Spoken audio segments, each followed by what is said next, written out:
Viewers আসসালামু আলাইকুম।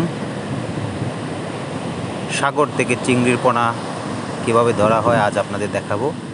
তার আগে আপনাদের দেখাচ্ছি, দেখেন সাগরে প্রচুর পরিমাণ ঢেউ এবং আকাশে মেঘ জমেছে। দেখছেন প্রচুর ঢেউ। ভোরবেলা এভাবেই সাগর থেকে এই যে দেখেন একটা জাল, এই জাল দিয়ে চিংড়ির পোনা ধরা হয়। যারা চিংড়ির পোনা ধরে ওরা সারা রাত সাগরে এভাবে চিংড়ির পোনা ধরার কাজ করে। পোনাগুলো সাধারণত রাত্রে এবং ভোরবেলায় ধরা হয়। সারা রাত ওরা এই সাগর পাড়ে এভাবে থাকে এবং ঢেউয়ের সাথে দেখেন এই জালটা, ঢেউ আসলে এই ঢেউয়ের সাথে যে পোনাগুলো আসে এই জালের মধ্যে এই পোনাগুলো ঢুকে, তারপর এখান থেকে এই পোনাগুলো এবং বিভিন্ন ধরনের পোকা বাছাই করে চিংড়ি পোনাগুলো আলাদা করা হয়। আপনাদের এই চিংড়ি পোনা আলাদা করা দেখানোর চেষ্টা করব। আপনারা ভিডিওটার সাথেই থাকেন এবং দেখতে থাকেন কীভাবে পোনা আলাদা করা হয়। ভিউয়ার্স দেখেন ভোরবেলা সাগর পাড়ে মানুষরা পোনা কীভাবে ধরা হয়। যে দেখছেন এটা হলো চিংড়ির পোনা।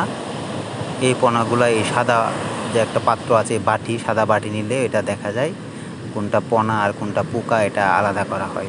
এখান থেকে আলাদা করে পোনাগুলো আলাদা করে এই পোনাগুলো বিভিন্ন হ্যাচারিতে কিংবা বিভিন্ন পোনা ব্যবসায়ীরা ওনাদের কাছ থেকে কিনে নেয়। 100 পোনা মাছের দাম হলো 20 থেকে 25 টাকা ওনারা বিক্রি করে। মহান সৃষ্টিকর্তার সৃষ্টির নিয়ামতের শেষ নেই, সুবহানাল্লাহ। এখানকার মানুষের জীবন জীবিকা এক একজন এক একভাবে তাদের জীবিকা নির্বাহ করে থাকে। অনেকে সাগরের গহীন থেকে ট্রলারের মাধ্যমে মাছ ধরে, আর অনেকে আবার এভাবে চিংড়ির পোনা ধরে থাকে। সারা রাত ওনারা কষ্ট করে প্রায় 1 থেকে 1,500 টাকার পোনা ধরতে পারে। দেখেন এই আরেকটা জাল নিয়ে আরেকজন নামছে পোনা ধরার জন্য।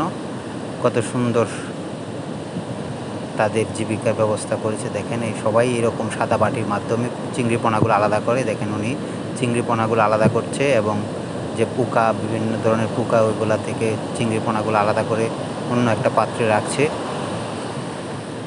এরকম আপনাদের প্রতিনিয়ত নতুন নতুন ভিডিও এবং নতুন জায়গা দেখানোর চেষ্টা করি। আপনারা আমাদের সাথেই থাকবেন, প্রতিনিয়ত এরকম নতুন নতুন ভিডিও পাবেন। দেখেন একজন খাবার নিয়ে আসছে, যারা পোনা ধরার কাজ করে। ভিডিওটা ভালো লাগলে আমাদের পাশে থাকবেন। ধন্যবাদ।